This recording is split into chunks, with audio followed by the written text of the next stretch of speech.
Aromatherapy is our process of using data-driven aura readings and chakra readings with aromatherapy as the healing modality to help people feel their best. So the chakras come from another culture. In that culture, they call them chakras. Don't get caught up on that. Other people call them energy centers.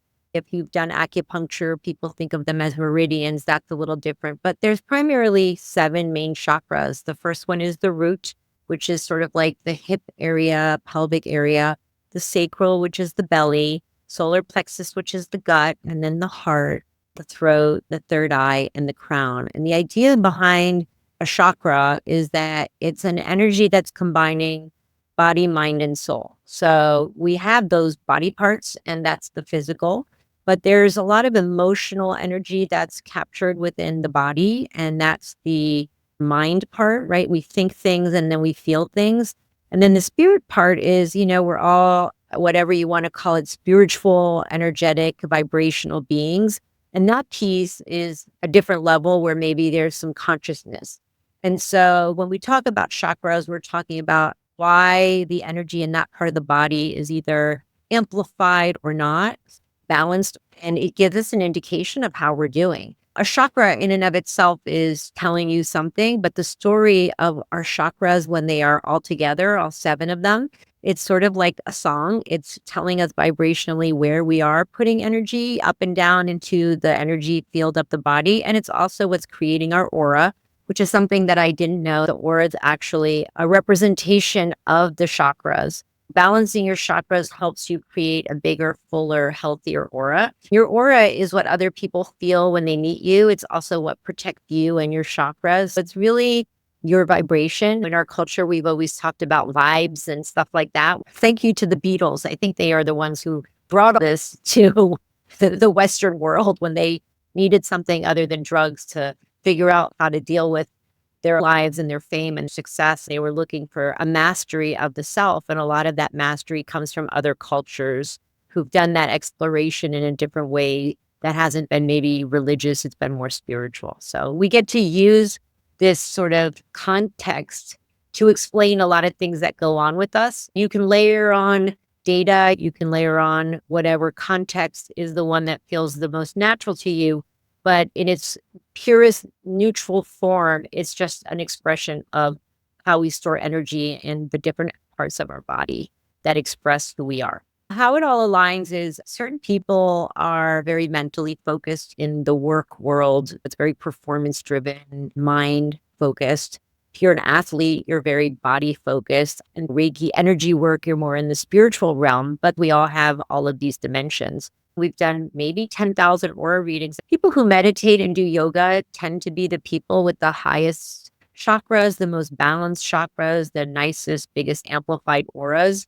But anybody can master that. You could pray, do gratitude, and you could be an athlete and be in nature and garden and walk. All of these things are going to help you in creating a better life and a better self. What the chakras express that's unique, I think, is stress and anxiety and blocks, especially the emotional ones, which often we have trouble understanding that what we think and feel causes us to get unhealthy. I think we're more and more, thanks to TikTok and social media, we're able to understand that there is a correlation between some of these things that we might consider woo-woo. I would say that we know our thoughts create expressions in our body that are harmful to us. Once we get sick, we learn that to heal ourselves, we have to do a lot of introspection. We change throughout our lives, and as we have more responsibilities and stress, if we're not taught to handle that well, it shows up in the body, in the chakras. When we started in this business, the category of aromatherapy really didn't exist in the beauty space. It sort of is not a conversation about beauty, right? That's more makeup, hair. So it was in wellness, but the wellness category was defined as supplements and health food. So you found aromatherapy products in like food co-ops and health food stores. And it's because people there were doing things with alternative, methods of healing. And so they were more interested in those types of products. The single note essential oil was really like the story, like, lavender, patchouli, ginger, rosemary, how to use an oil to help with digestion or PMS or whatever symptom you had. What was forgotten about that specific category is that before we had perfume as we know it now, which is synthetic chemical petroleum based fragrance made with alcohol as sort of the, extra ingredient. It used to be oils and they were used in rituals, they were used in ceremony, and then that's what fragrance was. It was all 100% natural. So I always saw this opportunity to tell a perfume and scent story in the beauty space using natural ingredients. And there are companies and brands that express that they're clean perfume and that the ingredients they're using are healthier. But in my opinion, if you're using alcohol, you're not making a breathable, skin absorbent product that's supposed to affect you through your bloodstream or breath. If you're using oils, you are, but then you also need to blend oils in a certain way because if you've ever smelled a typical aromatherapy blend, it all smells the same, smells like one ingredient. The typical aromatherapy formulation is 2 or 3 active ingredients, and it's not scent based. It's based on the benefits of those oils. So I think what we always saw is this opportunity to merge perfumery with aromatherapy, which is why we say our products are aroma perfume.